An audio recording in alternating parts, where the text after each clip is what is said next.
사정이 있으면 아이를 다른 사람의 자식으로 출생 신고를 할 수 있습니다. 아이가 태어난 후 엄마 아빠 자식으로 출생 신고를 못하면 그렇게 할 수도 있거든요.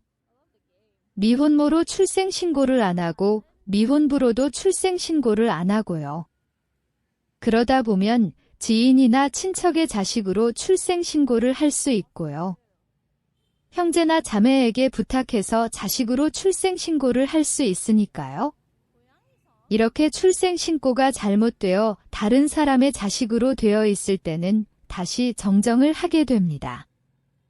아이가 성인이 되기 전이나 성인이 된 후에 다시 부모의 자식으로 호적을 바꾸게 되거든요. 또 사정이 생기면 그렇게 할 수 있기 때문이죠. 이때는 그냥 되는 것이 아니라 소송을 하거나 신청을 해야 하죠. 출생 신고는 마음대로 할 수 있지만 호적을 정정하는 것은 마음대로 안 되거든요. 판사님의 판결이나 결정 확인이 있어야 가능하니까요. 그러다 보니 나중에 호적을 바로잡기 위하여 소송이나 신청을 하게 되는 것 같네요. 이번에 상담을 한 친부는 다른 사람들과 조금 상황이 다릅니다. 아이 친모의 인적 사항을 모르거든요. 친모가 아이를 출산한 후 친부에게 주고 사라졌으니까요. 그래서 친형 부부에게 부탁을 해서 출생 신고를 했다고 하네요. 동생의 부탁으로 조카를 자식으로 출생 신고한 것이죠. 그때는 그럴 사정이 있었고요. 아이는 친부가 양육을 했고요. 그런데 자식이 성인이 되면서 호적을 바로잡게 되었답니다. 친형 부부도 원하고 자식도 원하고요. 조카를 계속 호적에 그대로 둘 수 없었으니까요. 그러다 보니 어떻게 해야 하는지 알아보게 되었고 소송을 하게 된 것이죠. 상담을 해보니 친생자 관계 부존재 확인 소송부터 해야 할 것 같네요. 먼저 호적, 가족관계 등록부에 자식으로 되어 있는 조카를 없애야 하고요. 소송은 호적상 부모, 큰아버지, 큰어머니가 해도 되고 자식이 해도 되고요.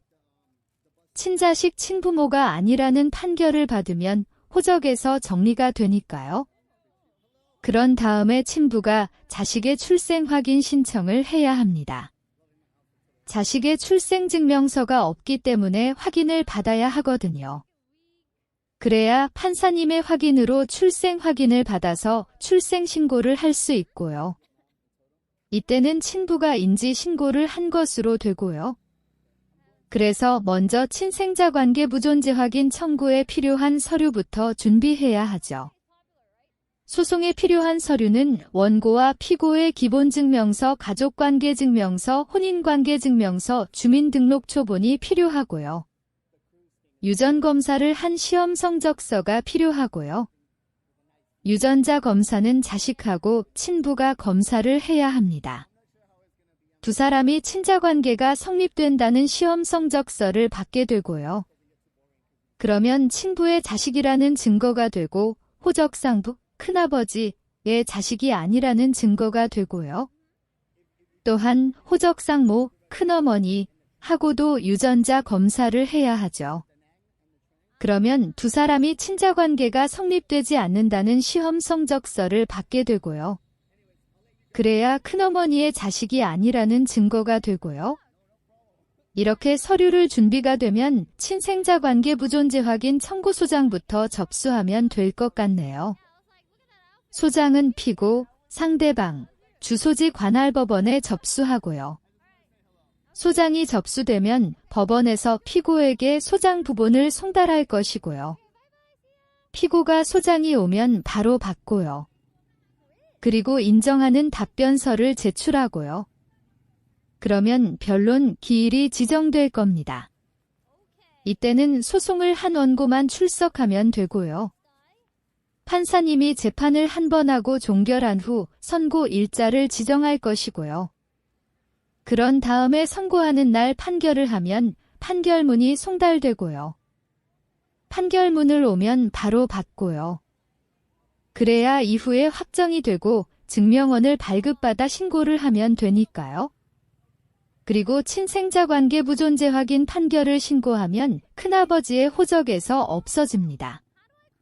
이때는 큰아버지가 한 출생 신고가 무효가 되어 호적, 가족관계 등록부, 이말소, 폐쇄, 되어 무적자로 되고요. 그러면 모든 서류는 폐쇄로 발급되고요. 기본증명서, 가족관계증명서, 혼인관계증명서가 폐쇄로 발급되니까요. 사정에 따라서는 주민등록초본도 폐쇄로 발급되고요. 그래서 호적, 가족관계 등록부, 이 말소된 자식의 호적을 다시 만들어야 하죠. 그러려면 친부가 다시 출생신고를 해야 하고요. 친모가 없어서 미혼부로 신고를 해야 하고요. 그렇지만 출생증명서가 없으면 바로 안 되고요. 이때는 친부가 법원에 출생 확인 신청을 해야 합니다. 신청서에는 호적이 말소된 사정을 기재하고요. 친모가 없고 누구인지 모르고 인적사항을 모르는 사정을 기재하고요. 그래서 친부가 신청하게 된 이유도 기재하고요. 증거로 판결문하고 폐쇄로 발급되는 모든 서류를 첨부하고요. 친부의 서류도 첨부하고요. 친부의 인적사항 등록기준지를 기재하고요. 유전자 검사를 한 시험 성적서도 첨부하고요. 신청서는 친부의 주소지 또는 등록기준지 관할 가정법원에 접수하면 되고요. 이렇게 신청서를 접수하면 법원에서 검토를 한 후 보정사항이 있으면 명령을 하죠. 보정명령서가 오면 내용을 보고 보정을 하면 되고요. 추가 서류를 제출하라고 할 수도 있고 추가 소명을 하라고 할 수 있고요. 보정할 사항이 없으면 안 오고요. 신청에 따른 확인을 위하여 필요한 사항을 직권으로 조사할 수 있고요. 그래서 신청을 한 다음에는 진행사항을 지켜봐야 합니다. 보정할 것을 다 하고 직권조사할 것을 다 하고 일정 기간이 되면 판사님이 확인을 해줄 수 있거든요. 그런 다음에는 출생 확인서를 송달하고요. 친부가 확인서를 받으면 가까운 구청 등에 가서 출생 신고를 하고요. 친부가 혼인 외의 자녀에 대하여 친생자 출생의 신고를 한 때에는 인지의 효력이 있으니까요. 그러면 말소된 자식의 호적, 가족관계 등록부, 이 다시 만들어지죠. 이번에 상담을 한 친부와 자식도 이렇게 하면 될 것 같네요. 현재 큰아버지 큰어머니의 자식으로 되어 있지만 서로가 원하는 대로 친부의 자식으로 출생신고를 해야 하거든요. 그렇게 하려면 친생자 관계 무존재 확인 청구 소송을 해서 판결을 받아 잘못된 호적을 정정하고요. 그러면 자식의 출생신고는 무효가 되고 호적도 말소되고요.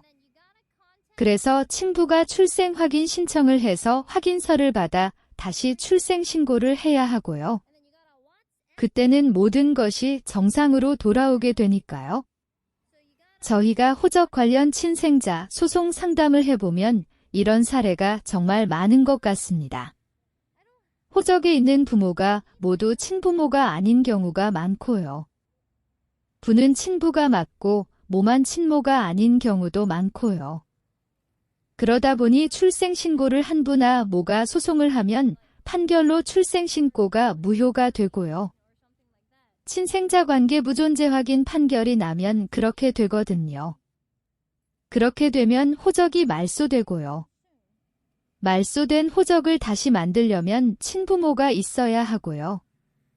친부모가 없을 때는 성본을 창설하고 가족관계 등록부를 창설해야 하고요. 친부모가 있으면 다시 출생신고를 하면 되고요. 출생증명서가 없으면 출생확인 신청을 해서 판사님에게 확인을 받아야 출생신고를 할 수 있고요. 그러다 보니 소송을 하거나 신청을 하게 되는 것이죠. 그래서 출생신고가 잘못되어 있거나 호적이 잘못되어 있을 때는 어떻게 해야 하는지 알아보고 정정해야 합니다. 정정을 하려면 친생자 관계 무존재 확인 소송을 하거나 친생자 관계 존재 확인 소송을 해야 하고요. 사정에 따라서는 성과본이 창설 허가 청구를 해야 하고요. 가족관계등록부 창설 허가 신청을 해야 하고요.